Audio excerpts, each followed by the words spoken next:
All right, this is the May meeting of the KTA Board, Knoxville Transit Authority. Item 1 on the agenda is determination of a quorum. Mr. Lawhorn. We have 7 members present. We do have a quorum. Very good. This is the May meeting. We'll need approval of our April minutes. Does anybody have any discussion? All right, need a motion to approve. Motion. Thank you, Commissioner Brakewood. Anybody else? Second? Second it. All right. Any discussion from our April meeting? All those in favor, please say aye. Any opposed? All right. Reports. I don't have any items to kick us off. I think this is going to be one of our quicker meetings because the heavier work will be in June.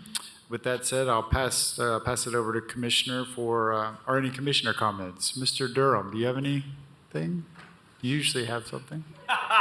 I appreciate this is now the expectation. Yes. Because I do always have things. One, I guess, main thing, obviously, next week I'll be in Charlotte for that Congress for the New Urbanism Conference with the specific focus on corridors. So I expect to take lots of notes and come back with a bunch of ideas from transit planners from all over the country. And I'm expecting to have a really good time. Charlotte actually has invested a lot in light rail, so I'm going to ride the crap out of that thing while I'm there.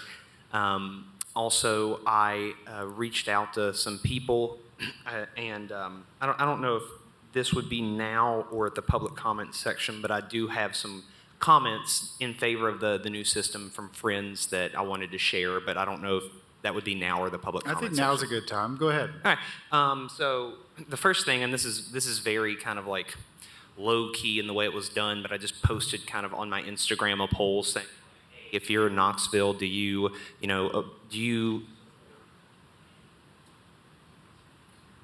hello? Yeah, watch the black button. It's a mute. Sorry, I keep hitting it. I'm muting myself. Do you support the changes in the bus system to allow more frequency as opposed to like more coverage? And I just posted it like 2 hours ago, so I haven't gotten a lot of responses yet. But I have gotten 5 people, all 5 people that voted yes. They would much rather have coverage, or excuse me, ridership as opposed to coverage. And then I specifically wanted to read a comment that my friend Jalen left me on Instagram. And Jalen works for Dogwood Arts.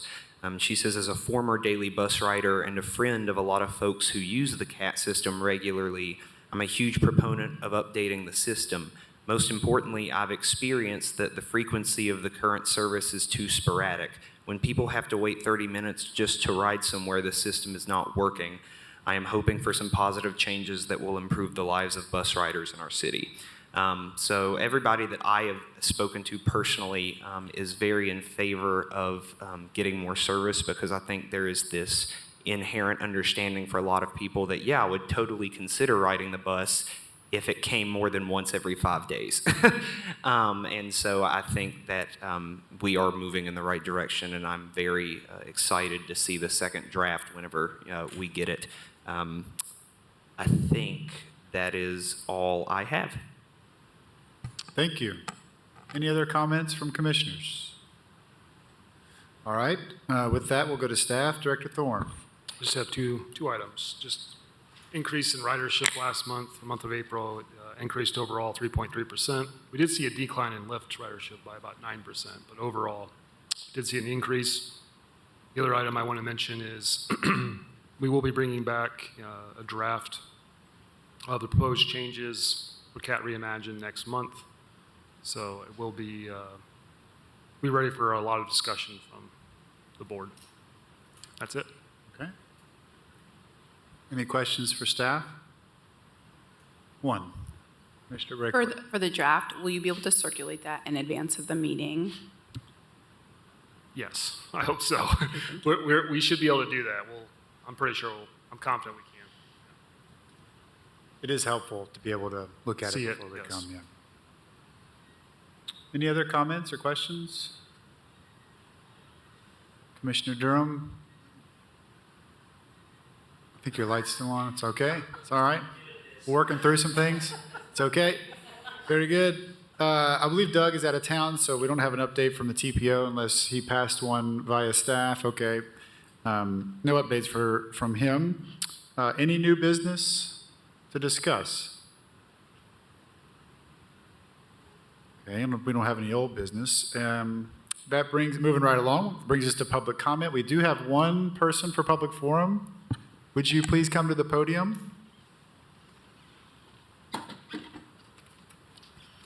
If you could state your name and address for the record. Hi, my name is Anna. I live at 3810 Sevierville Pike. So there is actually a bus stop across the street from my house, and I was really excited about that when I moved in because I thought this is going to be a great way to get down to downtown and not have to take my car. But the bus just doesn't come that frequently, so it's not really an option when I look at how long it takes to get downtown. It's, 5 minutes in my car, but 45 minutes taking the bus, just due to having to wait for the bus. And so it's just not an option that I think young people tend to take unless they absolutely have to.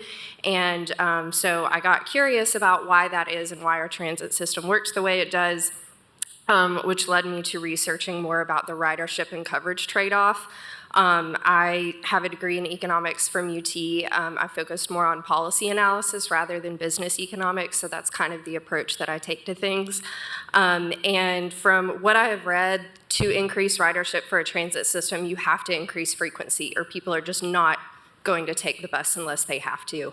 I think that if you can improve a core section of your transit system first and make that reliable and make it something that people actually want to take, then you can increase your fares that you take and increase ridership, and then you can grow the coverage of the network from there. But I think you really have to improve the core system before you can make it better. So that is my opinion. I'm curious to see more about the proposal. I actually don't know how it will affect my personal bus stop. I wanted to kind of look at things from an unbiased perspective, but I think increasing frequency is more important than increasing